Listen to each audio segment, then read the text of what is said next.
internet, I am CountessRose and welcome to Two Mares Review, where we review anything from character design to fanfiction. I'm here with my co-host Firescales. Hello. And tonight we actually have a special guest with us. May I introduce our friend Hazel Dawn? Why, thank you. Thank you very much. Wonderful, darling. And tonight we will be viewing the fanfiction and audio drama Bride of Discord, written by Disney Fanatic. Play the intro!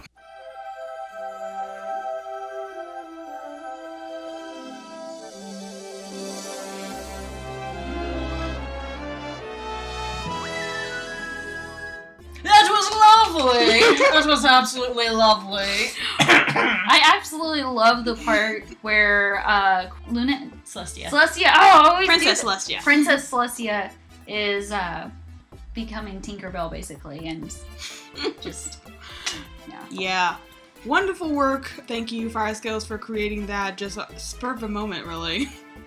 In one afternoon. Yep. I think this would be a good time to point out too. I've only seen the first season of this. Yeah. See, we're back to basics here. Back when we started, Firescales wasn't all that versed in the fandom, and now we have Hazel Dawn, who is a baby. Yes, I'm a baby. But I do have an intense passion for it already because it reminds me a lot of Sailor Moon, that first season, when they get their elemental powers. So yeah. I was digging it. Okay, so yeah. But she's basically only seen the first season and a couple of the Equestria Girl movies, correct? Mm-hmm. Okay, so going in for that. Firescales, would you like to give us a synopsis of the story? Sure. This long, lovely story is basically kind of a rewrite of Beauty and the Beast. The beauty being our dear Fluttershy, and the beast being the spirit of chaos, Discord. And dun dun dun. I know. And and basically it all takes place as to how they fall in love, how their friends cope with this quote-unquote loss of their friend, and drama, songs, kisses, sparkles and hearts. Yes. And although a few temper tantrums. Oh yes, a few tantrums have been thrown. Before we get started on the actual physical story, I do want to point out that it's not just purely based off of Beauty and the Beast. She also mentioned in the credits that it's also loosely based off the Bride of the Lindum King. Have either one of y'all read that? I haven't. Legend. Okay, basically, for those who don't know, the Lindum King is an old legend, and basically in it, a queen who has no children goes to a soothsayer, and the soothsayer says you should have twin boys, but you have to do this, which is basically you have to eat onions. I have heard of this story. Yeah, you have to eat 2 onions. And she ran out super excited before the soothsayer was done talking to her, and she didn't hear what the soothsayer said. So she goes home, she gets 2 onions, and she's so excited she's the first one whole without peeling it. Oh no. And it tastes so bad, even though she was so excited, she ends up peeling the second one, and she eats that. 9 months later, she has the twins.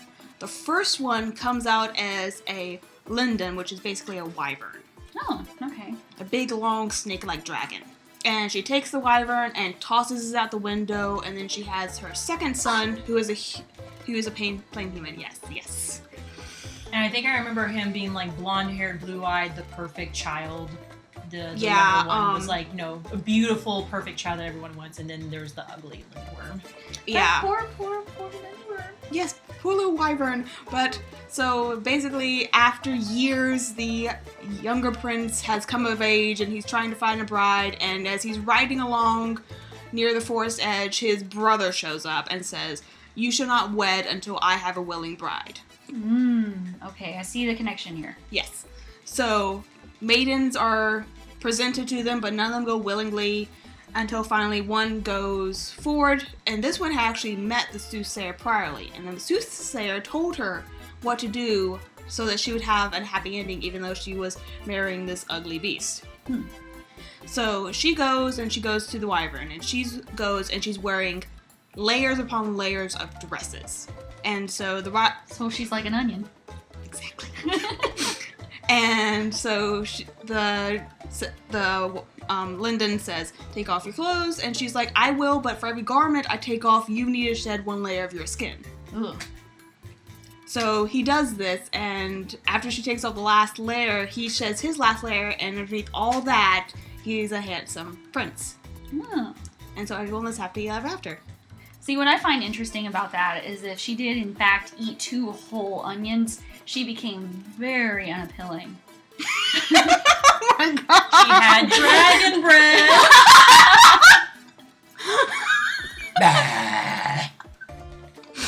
I'm done. So that's why she had the dragon. I got it now. Yep. I bet that's where Discord's from, too. Yeah, she didn't peel the onion, and that's why, because, like, the soothsayer at, like, the older brother's wedding, at least in the version I read, the soothsayer came up to the queen, tapped her on the shoulder, was like, I told you needed to peel the onions. Well, damn it, I'm gonna peel the onions. Forever now. No more whole eaten onion days. If only she had a mint. So, let's start with our guest tonight. Hazel, what did you think of Bride of Discord as coming in with new eyes? Okay, so didn't know who Discord was, honestly. I was aware of him, but haven't seen the lore behind him. But despite all that, I didn't feel like there were a whole lot of big gaps. Mm-hmm. The story was fluid enough that I followed it perfectly. Got a full spectrum of the character, which I adore. He's just tons of fun in a bag of spikes. But, yeah, I really thought it was a good storyline. I wasn't expecting it to be all that good because, you know, fanfiction has burned me before. And us all, I'm sure. Yeah, there has been bad fanfiction, but ever since I've gotten into MLP, I've been finding a lot of good fanfiction within at least this fandom. Well, that's good. And, you know, I did definitely see the Beauty and the Beast ties. I had just watched the French one on Netflix. Oh, yeah, that one, that's an interesting take on it. Yeah, it's actually closer to the Grimm Tales. Mm-hmm. So I had an appreciation for her story because it was a little less Disney, even though I love Disney and she's got more of like the arguing and the building up to the love instead of that like, oh, hey, I guess I like you, you mean person. Fastest onset of Stockholm Syndrome ever. I know. 3 days. Yeah. Uno, dos, tres. Okay, and I have a question. Okay. And I don't know if this is too early for questions. Oh, by all means, this is just us chit-chatting. Okay. So, the ponies, I always see as maybe like teenagers, because they've got their little sisters, and then you've got the princesses, which are adult ponies, like they're the biggest ponies. Are they old enough to get married, any of them? Okay, well, actually, there's a thing. I don't know exactly which show staff has tweeted this out, but someone has actually stated that all the main sticks are between the ages of 18 and 25. Okay. So they're young adults. Okay, so then the princesses are just dire ponies. Huh? The princesses, they're a lot bigger, so... Yeah, the princesses are naturally bigger because they are naturally born alicorns. Ah, okay.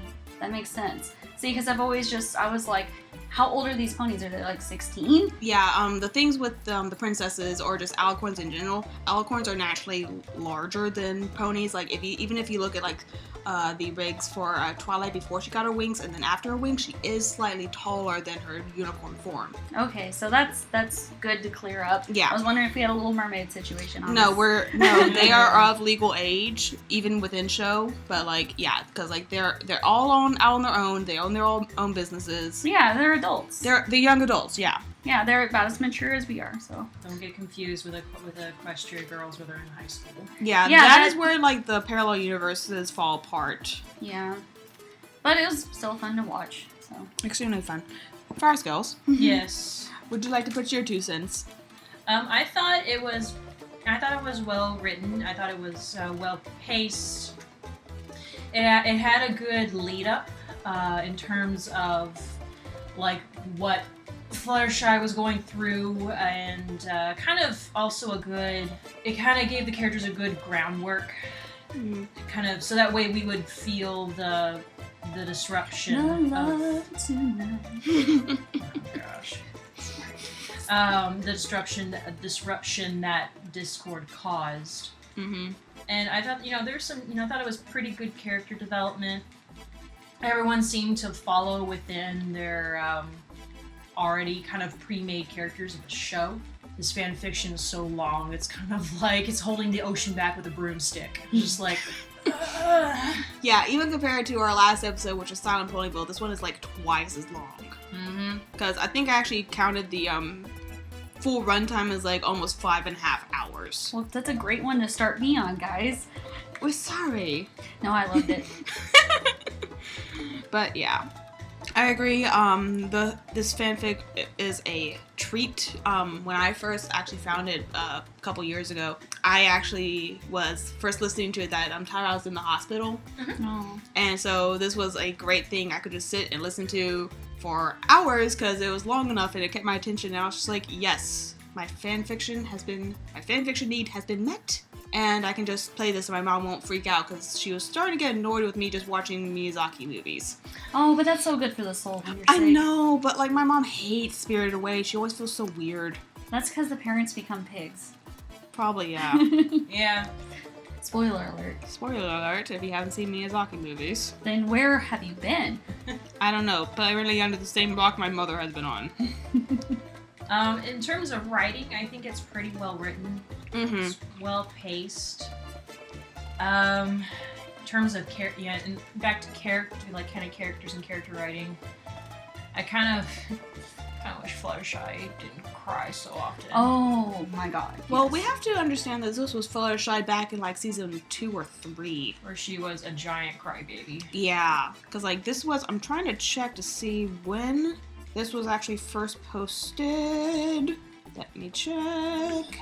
Well, you know, Yeah. they could have at least turned it down after like the 18th millionth cry. Yeah, well, like the first episode of the audio drama was done in September of 2013. Oh my gosh, that was a while back.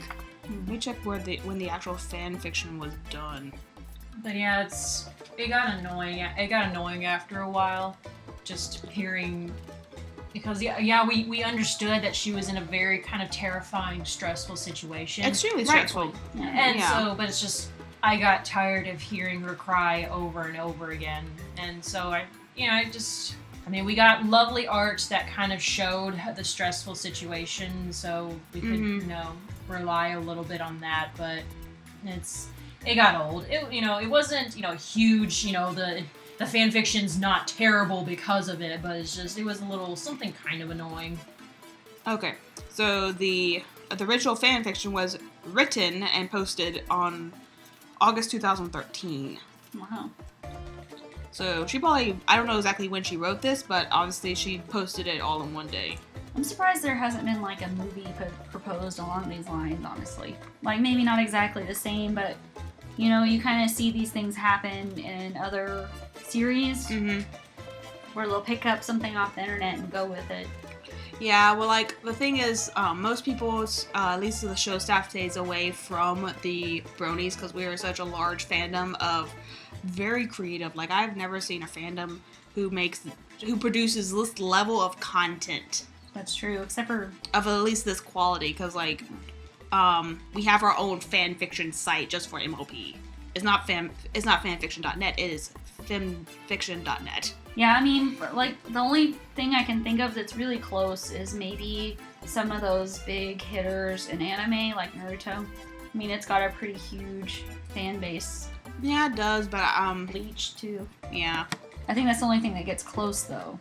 Yeah, well, like, the thing is, like, because the fandom has so many characters, because we also build off the background characters that don't even have a speaking line for some sections of the thing. Yeah.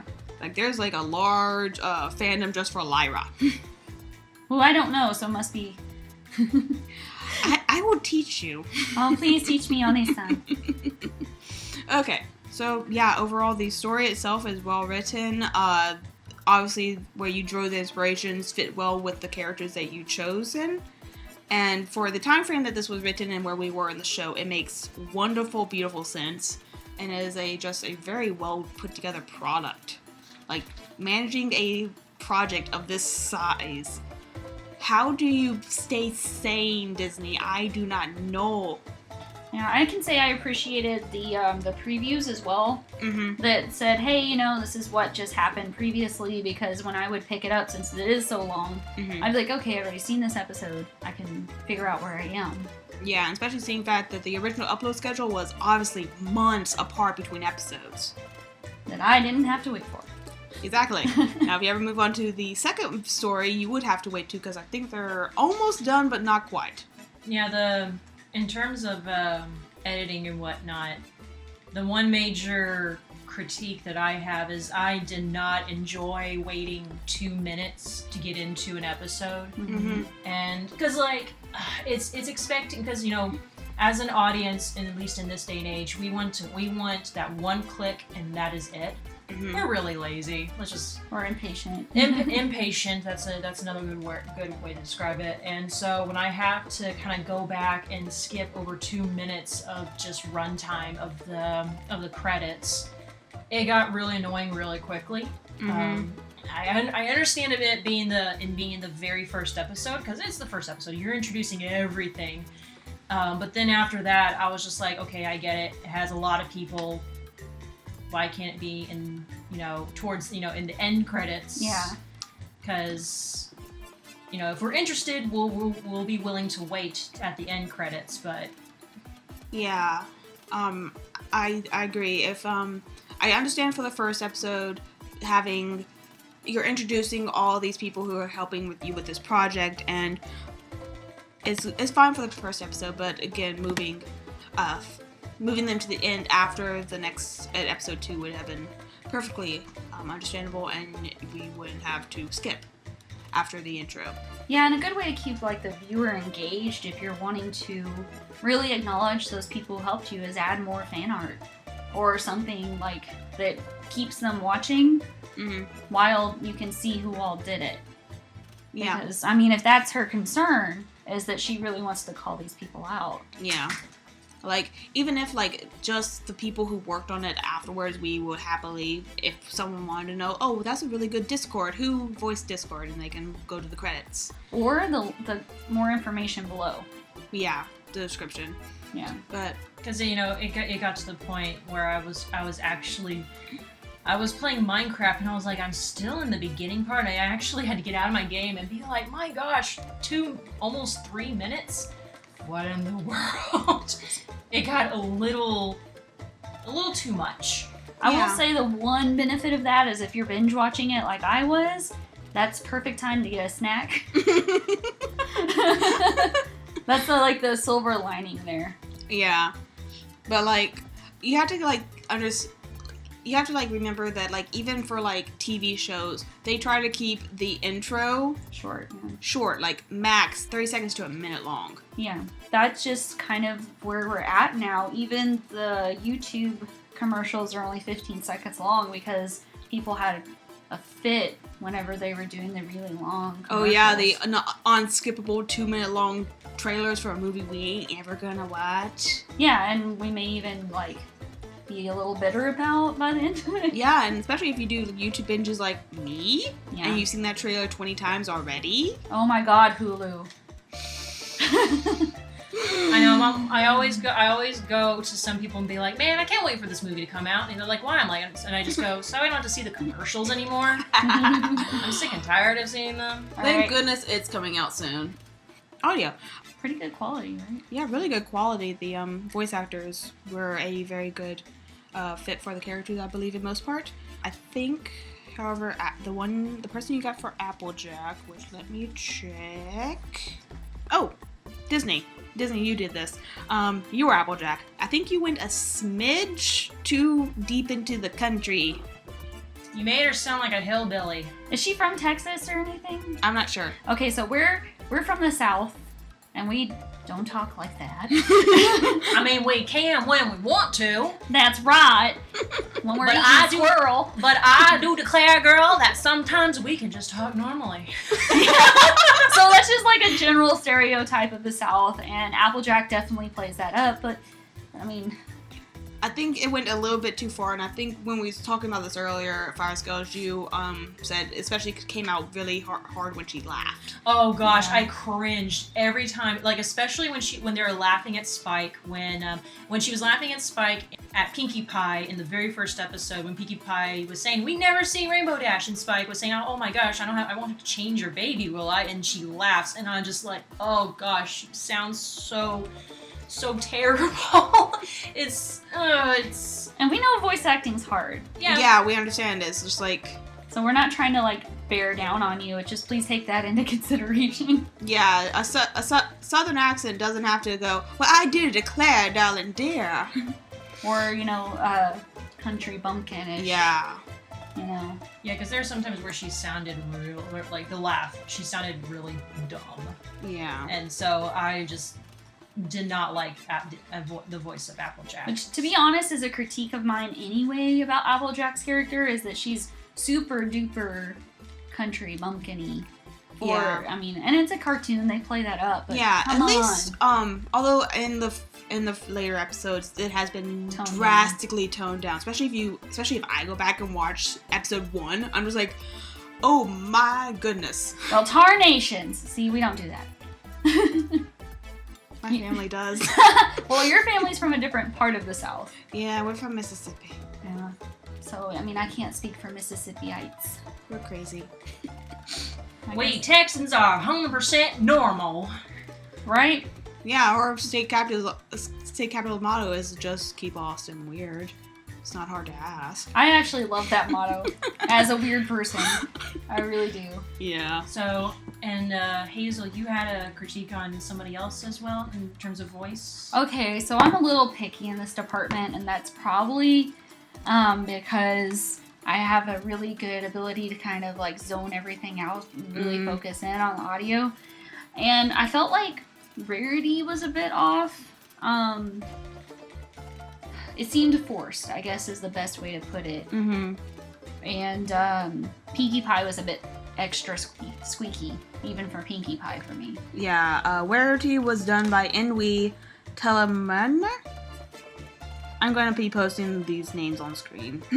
And Pinkie Pie was done by Pinky Rose. As far as Pinkie goes, Pinkie Pie is a exceedingly hard character. I could see that. Oh my gosh. Anyone who can pull a Pinkie Pie and not bust my eardrums, bravo to you. Yeah, you have to have that balance between chipmunk and like helium balloon voice. And also trying to be high pitched and squeaky, but not allowing your voice to crack. Mm-hmm. Yeah, because that's in the few Pinkie Pie centric fanfics that we've done.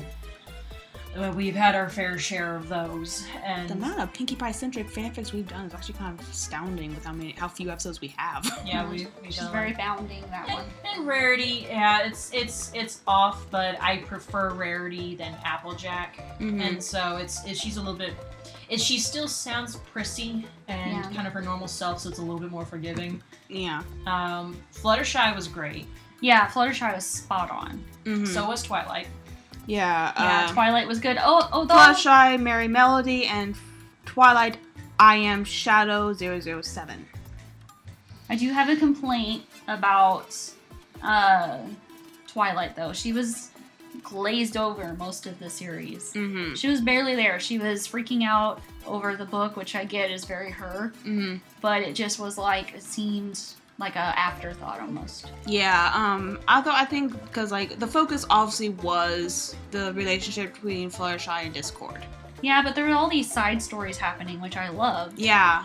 Well, come to think of it, Twilight mainly was just her and Sarah's side story was not sleeping and trying to figure out a way to save Fluttershy because she felt responsible for her being in this predicament. Yeah, but we never heard it from her point of view. We only heard, Spike commenting on it. We heard Applejack commenting on it, but never from like her inner turmoil would have been really a very good monologue moment. Yeah, well, like there's that tiny little section in that one song, which we'll get to in a second. Yeah. But she gets most of the show, so yeah, we can understand. Okay. Well, she used to. Now we got Starlight Glimmer.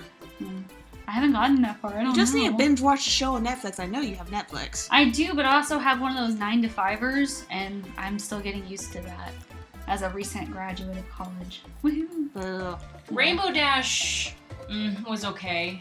I think she was a little bit nasally. A little bit, yeah. Yeah, a little, and Rainbow Dash was done by Disney Fanatic again. Well, good on her for double juggling that. Yeah, several people actually double juggle, and it's usually the people who do the same voices in show. Yeah. I mean, she was okay. Mm-hmm. Not as bad as some of the others we've discussed, but also not as great as like Twilight and Fluttershy. Mm-hmm. And have we done I've heard the voice for Celestia before. Let's see, who did Celestia? Wasn't she in the not Changeling Queen when she went to Chrysalis's lair? Queen or Mother? Yeah. No, I don't think that was. It's not the same person. I don't think, because Princess Celestia was done by Itzana Choli. She was good. Yeah. I liked her. Luna,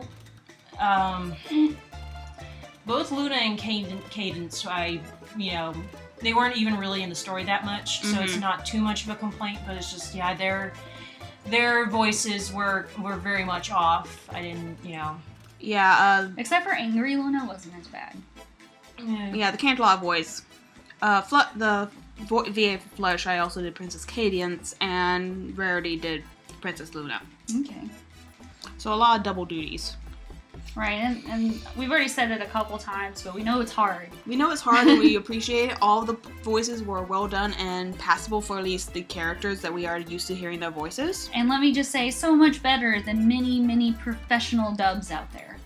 Yes. This is true. Yeah. This is very true. Looking at you, Naruto, in English. And Discord was like butter and milk and honey. I liked Discord's voice, especially the Discord who voiced episodes 1 through 9. Yeah. Especially Big Apple Pie, which who was replaced at the very end. Yeah, very good Discord. Mm-hmm. Very, very close to John Delancey. That is a huge compliment. Yeah. And so, kind of hit the nice notes of sarcasm, and also with the feeling of kind of wanting the conflict between wanting to love Fluttershy, but also wanting to, use her to his ends. Yeah. So I think some of the best points were actually him arguing with his mirror self. Yeah. oh gosh. Those like some of the best things. I was just like thinking, is he going to do some Smeagol?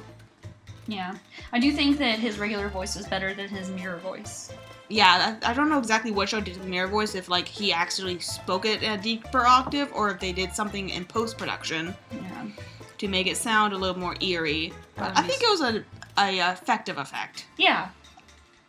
Definitely. But the normal Discord was at least a lot more pleasing, which I think was the point. Right. And I like how in the story you start to understand Discord a lot more, and giving him this backstory where you understand, okay, this is a chaotic individual, but they're really not evil as much as they are a product of the only things they've known. So as he begins to learn more about the world and the potential for friendship and love and relationships, he's able to kind of flex more. So he kind of gets away from this evil spectrum into a little bit more neutral. Yeah, he's obviously within the chaotic spectrum, but he's more chaotic neutral now than actually chaotic evil, because he doesn't really intend malice. It's just it's in the moment crap. It's in the moment stuff, and he has been scorned. Yeah, and I mean, there was a little bit of intent there in the older lore, but with what they're doing, they did a pretty good shift over to chaotic, because a character shift is never easy.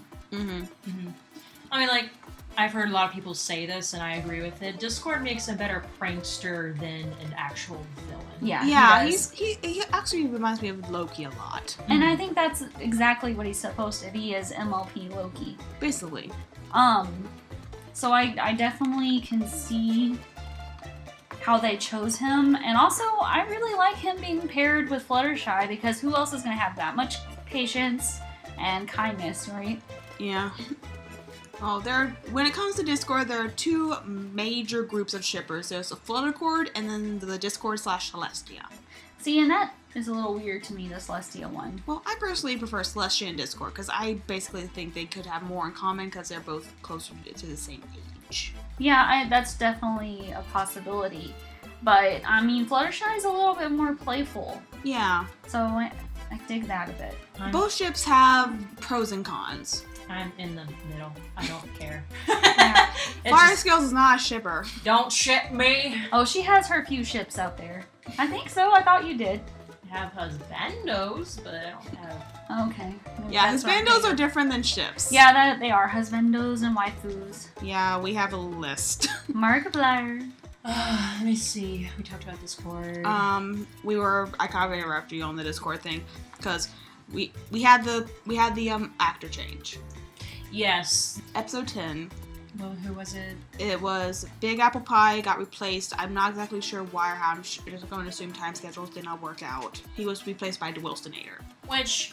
Not bad. Not a bad Discord. I knew immediately that something was different, and no offense, I prefer the other Discord over DeWilsonator, but still it wasn't bad, and it was very much forgivable, and stuff happens, life happens, so it's nothing to get hugely complainy and cross arms about. Yeah, DeWilsonator does a very good Discord. I think it's just because me and Fire Skulls actually hung out with him for 3 days at last year's Nightmare Nights. We actually know his voice a little well. We could easily pick him out. And I can say from like a neutral perspective that I did notice a change, but it was not so bad that it was like disruptive to the storyline. It didn't take me out of the immersion. Mm-hmm. Like I think he did a pretty good job moving over. And he did a very wonderful job, and he's continuing to do a great job within Daughter of Discord. Okay, let's try. I haven't watched, and that's probably the next thing I'm going to watch. Yeah, go watch it. We might do another episode of Daughter of Discord. We don't know. Well, it's ongoing. Yeah, it's ongoing. We might have to wait till that's done. Yeah. We do have a rule of it's finished. Yeah, we did break that once and never again. Yeah, we don't want to make any like assumptions. Preconsumptions. Although I have read the entire trilogy of Discord. Yeah, but could change. Could change because I think I'm the only one who actually read the physical fan fiction, and there were small changes done, but nothing drastic to the story. Just like small little details were changed within the audio drama, but nothing major. Yeah, and I don't think that's bad because to take something into motion and a 3D life, or even just like narrated, it has to change with the adaptation, and that's the trick. To adapt a pre-existing work to another medium is extremely hard, and the fact that you have done this so successfully to your own work, that you're able to pull away from what I'm sure you spent hours, days, and weeks crafting, and then having to go back and change it. Yeah, I mean, even slightly, but like still. Because I know with my personal artwork, it can be very hard to change something once you get attached to it because you've put blood, sweat, and tears into that little line. And that line's gonna stay. Well, unless you had my figure drawing teacher who just wipes it off your paper and says, you weren't that far. Honey, we had the same figure drawing teacher. And it never happened to you. I don't get it. Music. Yeah, yes, music. Move on to the music. I think we all had our own favorite songs. Who would like to start? Fire Skills. I'm not the biggest musical person in the world. You like music. I love music, but just musicals. I'm very picky. Okay. I'm very picky. Mm-hmm. And so I'm just... they were good. I liked them. Mm-hmm. Trying to think what were the ones that... Don't bite my big toe, cat. The Phantom of the Opera one. Well, I'm trying to think of ones that I We'll liked. start good, and then we'll go to the ones that we weren't too fond of. Okay. Yeah. I'm trying to think. What was the one where it was a spoof off of the MLP? What? Something's missing. And that something is, My Dear Friend Fluttershy. Yeah, we'll call it that. My Dear Friend Fluttershy. I thought that one was cute. I liked that one. Didn't think of that one. If I had to pick a favorite, I think that would be it. All the others were good. They were, well written for the situations. They were... The voice actors did well, very well in terms of singing, because like voice acting and singing are two completely separate beasts altogether. And so I thought the voice actors did well, and in conveying the emotions without and not being completely monotone. So I think My Dear Friend Fluttershy is probably my favorite because it was well rewritten, and. It was cute kind of seeing how all of Fluttershy's friends were kind of coping with the quote-unquote loss of Fluttershy. So, yeah, I have to agree that one was my favorite as well. And I have to say, like, being able to emulate a character's voice while they're speaking is hard. Emulating that same character while you're singing, 10 times more difficult. Bravo. Bravo. I actually happen to like all the music. Oh yeah, I loved all the music. It's just that was my favorite. Yeah, I really enjoyed the crossover into Notre Dame with the Maria song because I think it really showed his turmoil pretty well. Although, you know, Discord didn't want to burn anybody alive, so Discord, you know, a lot nicer. But yeah. Overall, the emotions were there, even with the Phantom of the Opera kind of overtones. It was really good. And I was impressed that, you know, voice actors could actually sing as well. You know, I actually turned the music up instead of down. I was surprised by that. Yeah, of all the songs, I think the only one that I had really problems with was the first episode. I think we can give it a little bit leeway there because obviously it's the first episode, everyone's still trying to get situated in their roles and all that. The only music parts I had problems with was Pinkie Pie singing the Pony Pokey. Oh, I don't even remember that, but I bet I didn't like it, which is why I don't remember it. Over the course of the series of Pinkie Pie, she was, at least in that section, she was extremely shrill to me. But as the story went on and as the project progressed, she mellowed out a bit, but still kept that Pinkie Pie-ness. Well, that's great. That's not bad for your first episode anyway. Not wonderful work. Yeah. And I know it was a gag song, but still. I was just kind of cringing a little bit about it because that was sung at a very professional gala, and she was singing the Hokey Pokey, and I was like, That's just like her, though. It is, but at the same time, I'm like, She did it in show, I believe. Oh, okay, now I remember. I see I blocked it out. Oh, you poor dear. I mean, I have little sisters, so I'm kind of used to it. Yeah. It's a defense mechanism. It is. It's like if they want to sing Frozen for 3 hours straight, I'm totally in it for an hour and a half. But after that, I even get tired of it. I think Fires Girls had one more point about music, I believe. Oh my gosh, the Phantom of the Opera one. I cringed every single time it came by. I loved it! I did not. It's...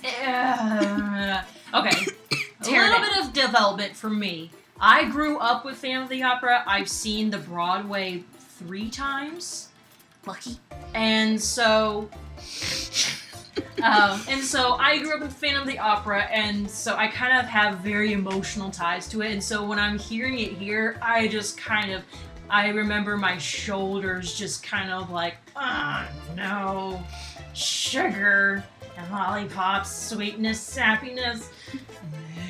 I actually had to stop the video, go and listen to the overture of Phantom of the Opera and like get into Miss Edgelord mode and then come back and I managed to get through it. It's not bad. It's, Discord, the voice actor did a good job singing it and it's, well paced. It fits where it's at. It's just my personal thing that I just have weird ties to the subject that it comes from. And so I was just... I didn't. So. I mean, I can understand why it can be uncomfortable because Phantom of the Opera is so serious. Mm-hmm. It is. And well loved. And then you have My Little Pony, which is more whimsical and lighthearted in nature, so it can be a little jarring, but emotionally, I think it was appropriate. Yeah, I think emotionally, just for the setting, because at its core, the Phantom of the Opera is a Beauty and the Beast story. Yeah. And having a song, obviously the love ballad from Phantom of the Opera, put in at this very, very nice moment. Mm-hmm. I mean, I liked where it was placed and whatnot. I think it fit very well. It's just emotional ties were kind of got in the way. Fires Girls has the emotional baggage for that one. Yeah, I brought my luggage with me. I doubt you're the only one. Yeah. I'm sure we have a lot of Phantom fans. Yeah. I mean, someone should totally do some art of Discord dressed as the Phantom. I think that actually exists. Oh, I bet it does. I mean, darling, you are an artist yourself. You can do it. Oh, that's true. I am.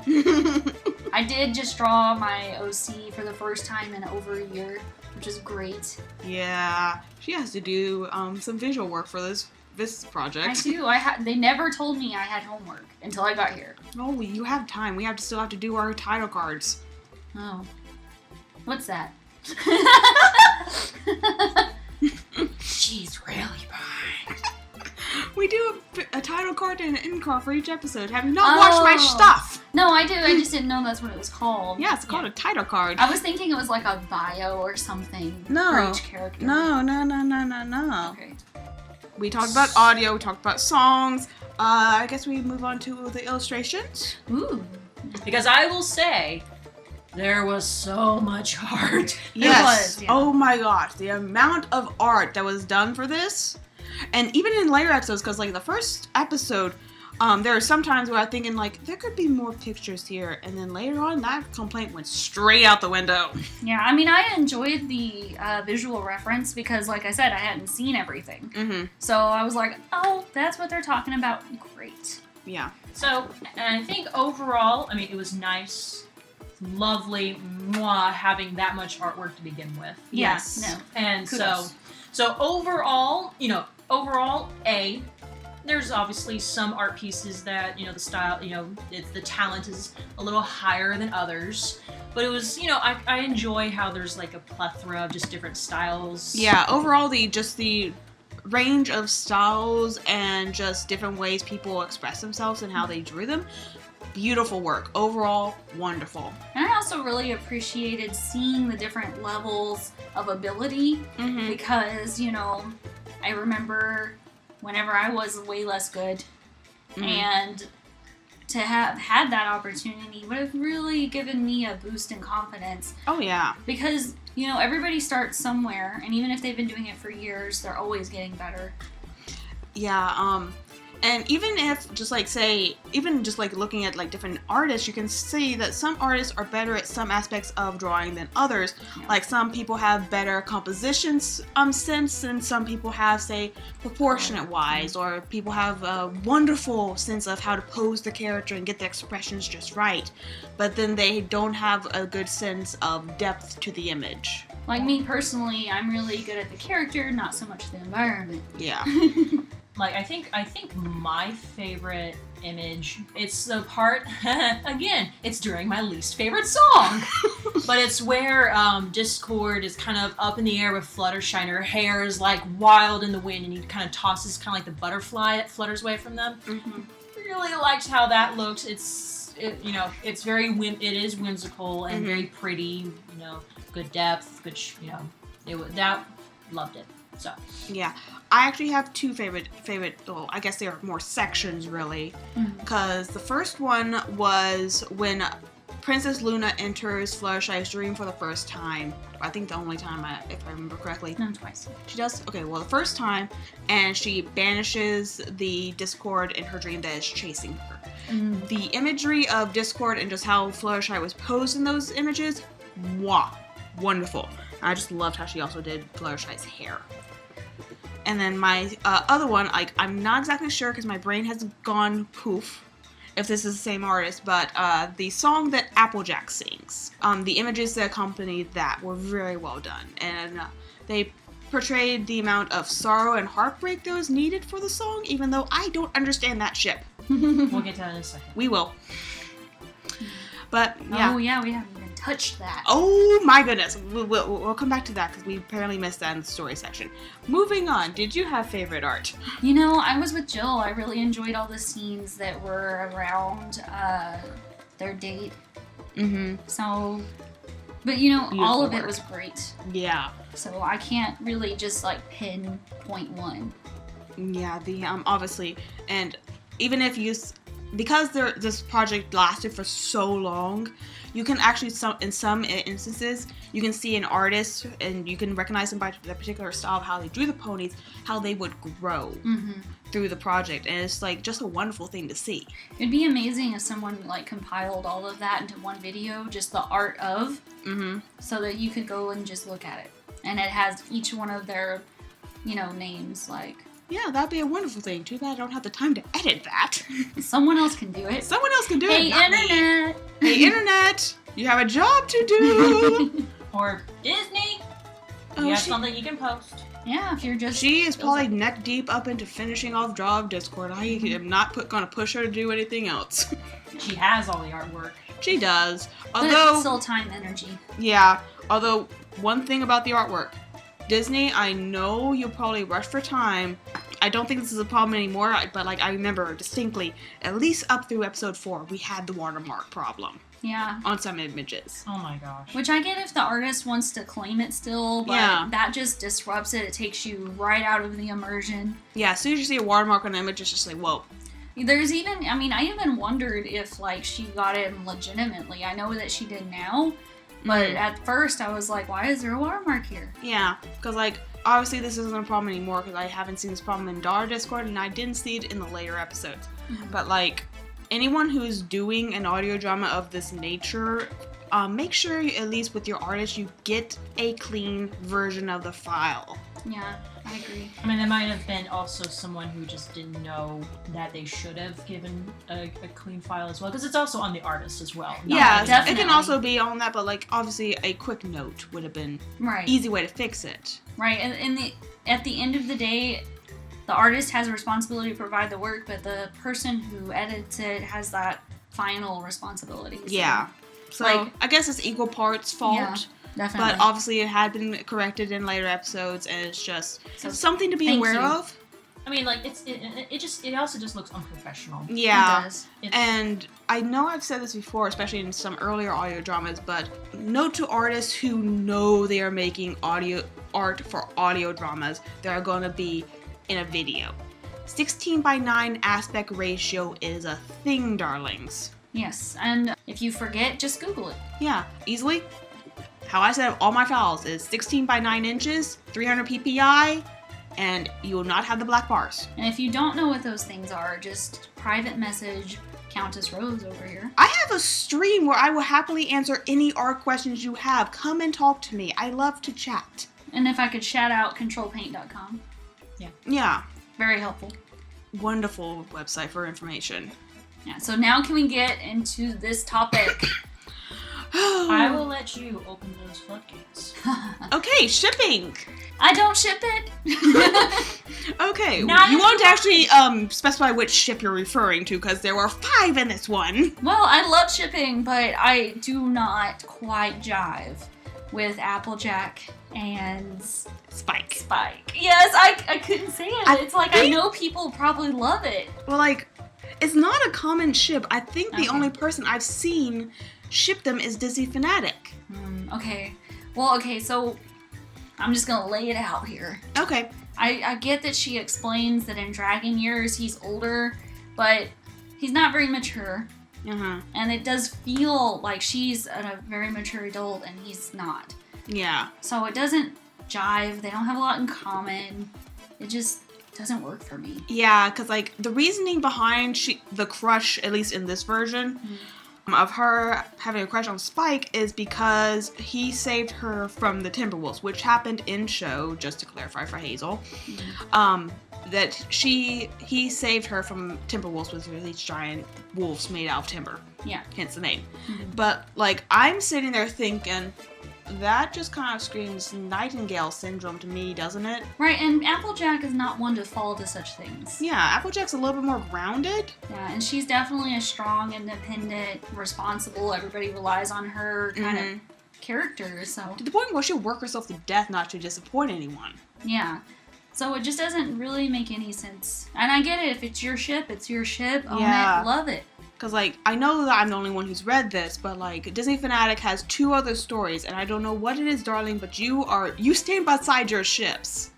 Because she has 3 stories, all of them are Fluttercore based, but in every single one, Spike and Applejack, Rarity, well, actually, I think one difference is Rarity didn't get shipped in one of them. But it's usually Rarity Fancy Pants, Twilight and Flash Sentry, Pinkie Pie, and either Cheese Sandwich / Red Shoes. So most of those make sense to me. Yeah, and then Rainbow Dash and Soarin'. No, I don't like Fancy Pants. I think that Rarity's too good for him. Yeah, well, like, the other story that she wrote, which is a vampire story, which is Precious Blood, is actually really, really good. I might throw it at y'all for y'all to read it later. But at least the ships in that one make a little bit more sense just because of how she set up the vampires. Okay. Because the entire main 6 is a coven of vampires. They're ran by Discord. So is this like Twilight? No. Okay, it's a different. Kind of, yeah. Okay. Tangent for another time. Right. I did not like it. I found it very weird. Yeah, I think none of us are a fan of the Apple Spike ship. Well, with me, my mind likes to overthink things, and so I'm even going down into genetics. Because I know in Daughter of Discord, I've read a little bit or watched a little bit of it, they have an actual kid, and I'm like, how? Yeah, there's a biological kid between Spike and Applejack, even though... So can I just point out that there's magic? Yeah, I'm perfectly fine with them having a biological child because magic. But apparently Fry Skulls isn't. Well, I get it's a little weird, but it's... I mean, like, I can accept in terms of magic with Discord because he can turn himself into a pony, right? To kind of make up for that. But Spike, there's no really no magic in dragons. Yeah. They are muscles and powerhouses, at least as far as the show that I can tell. And yeah, there's like the magic stone stuff, but I don't know if that's from the dragons themselves or whatnot, but it's just... What will Spike be like when he's an adult? I don't know. I think ponies live as long as dragons anyway. Well, there's a lot of stories about that. Most of them are sad. Yeah, I mean, dragons usually live in all sorts of media, live for ages and long, long times, and so... And yeah, I'm with Hazel. He's, even with his improvements from season 1 of actual My Little Pony, he's still a kid. He's still immature. He's youthful, and she's mature. She's an adult. Yeah. Because we got the thing where they're either 18 to 25. I think Applejack is probably in the 20s. Yeah, she's obviously, I feel, on the older end of the spectrum. I always feel like her, Twilight, and Rarity are the older of the main 6 just because of how they act. Yeah, they give that vibe. It's like she's the knight and he's the squire. It's just, yeah, it's weird. Whoever Spike is shipped with, even in terms of the show with him and Rarity, she's the knight and he's the squire. I can never get that, and so I just, again, if you like this ship, go right ahead, but... You can ship however you want. As Celestia says, there's no wrong way to fantasize. We're just commenting on it. Yeah, it's like, I personally... shipping Spike with any of the main 6 is just weird to me because I always see him as a little brother to them. Yeah, and I'm slightly more okay with the Rarity thing than I am Applejack because dragons love gems and Rarity is all gem-like. But I get that she wouldn't be attracted back. Yeah. So... She sees him as his little spiky wikey. Exactly. Which, poor Spike, that's friend zone forever. But yeah, but that's like a little kid getting a crush on their babysitter. Yes, exactly. And it's fine. That's a fine dynamic. It's a fine... Everyone goes through that phase where they have a crush on their teacher or they have a crush on their babysitter. It's natural and usually you get over it. You could write a really good tragic story, something along the lines of the Doctor falling in love with River song, where they kind of are out of time with each other. Yeah, but it would be tragic and sad, so don't do that. It's in the show already. The first time we meet River, we cry. Yeah, we just don't know. But my point is, like, if they wanted to make a relationship, it would have to be something along those lines. And it would be really sad. And I don't want to do that. Yeah, there's already a pony version with Twilight and Dr. Hooves, I believe. Oh, I'm sure. Yeah. He's too old for her, too. Yeah, that's questionable. Time Lords. Yeah, I'm just making a joke. Yeah. So, any more ships that you guys have problems with? I'm personally not a huge fan of Fluttercore, personally, but it's well enough written that I can forgive it. I personally am a hardcore Celestia and Discord shipper. Which, I don't get, but that's just me. I think it's just because they have a little bit more history together and just like, so there's plenty of theories about what actually happened 1,000 years ago between Celestia and Discord, which is actually touched on a little bit, smidge, in Daughter of Discord. And then, yeah. How about you, Fire Scales? In terms of ships? Is there any that just grind your gears or something that you wouldn't mind seeing? Well, grinding gears, we already talked about it. Mm-hmm. Well, there's probably more than one. An MLP, I mean, I'm huge, because I'm not a big shipper person. I don't, especially with existing, because, I do ship my characters that I created, like D&D characters. Oh my gosh, the amount of D&D characters you have. But in terms of existing characters, I usually kind of just leave them to their devices. So You leave it up to the writer. Yeah. pretty much. And I mean, there's some ships I just do not understand and don't really appreciate. And of course, there are those where I'm just kind of like, if they're well written, I like them. Kind of like this one.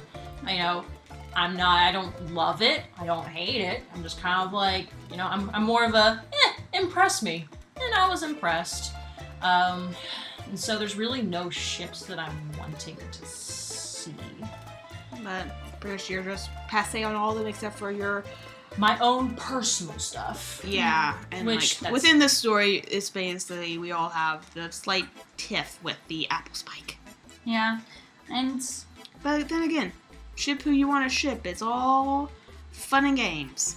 exactly. And who knows? Maybe someone out there will prove us wrong, but I don't know. I don't see that happening either. Like, personally, I always ship Spike with at least one of the CMC. Because they're just at least closer in age, and I think they would work better together. Yeah, I guess so. But I don't know. He's still a kid, so it's hard for me to ship him with anybody because, he's supposed to think girls have cooties right now. Yeah, but have you seen some ship art of just the little kids ship art of Sweetie Belle and Button Mash is adorable. No, I haven't seen that. Oh my gosh, I'm going to give you cuties. And I actually haven't gotten that far. I know of the Cutie Crusaders, but haven't had much interaction with them. First, because we need to fix this. I'm sorry. You guys. I didn't even watch My Little Pony when I was a kid because we didn't have cable. So the old version I didn't get either. Yeah, I didn't even get I never watched the original version. I grew up on Ponytails. I don't know what that is. That's the second reincarnation. That's Gen 2. I grew up on Dragon Tales. Me too! Actually, Dragon Tales, I was Dragon a little bit older. My sister was 3 or 4, and I watched it with her. Yeah. I remember watching that show when I was 10. Even into my teenage years, I watched that show. It was adorable. It was. Heck, it's on Netflix. I was watching it the other day. And it taught you a little bit of Spanish. So was there any other topics? Oh, well, we have covered the story aspect. We have covered the audio and the art. Is there just any other little tidbits y'all two want to discuss? Anyway. Well, thanks for having me. Thank you for coming. Thank you, Hazel Dawn. If you ever want to come back over, I'm sure you would happily make the walk.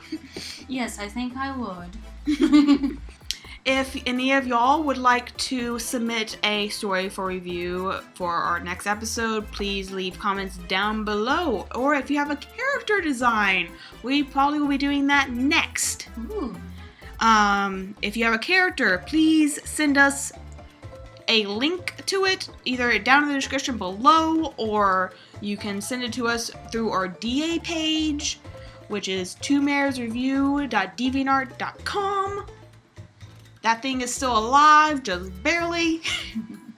And check me out on DeviantArt too. Oh yes, check out Hazel Dawn. I will link her DeviantArt in the description below. She has wonderful work. Yeah, not too much MLP, but there's some other great fan stuff. She has this adorable picture of Overwatch. What's that character's name? Maze Bay! Maze! Okay. And seriously, her short was adorable. Thanks. Yeah. So, until next time, guys, I'm CountessRose. I'm Fire Scales. And I'm Hazel Dawn. And this has been Two Mares Review. So, until next time, guys, bye! Bye! I wait.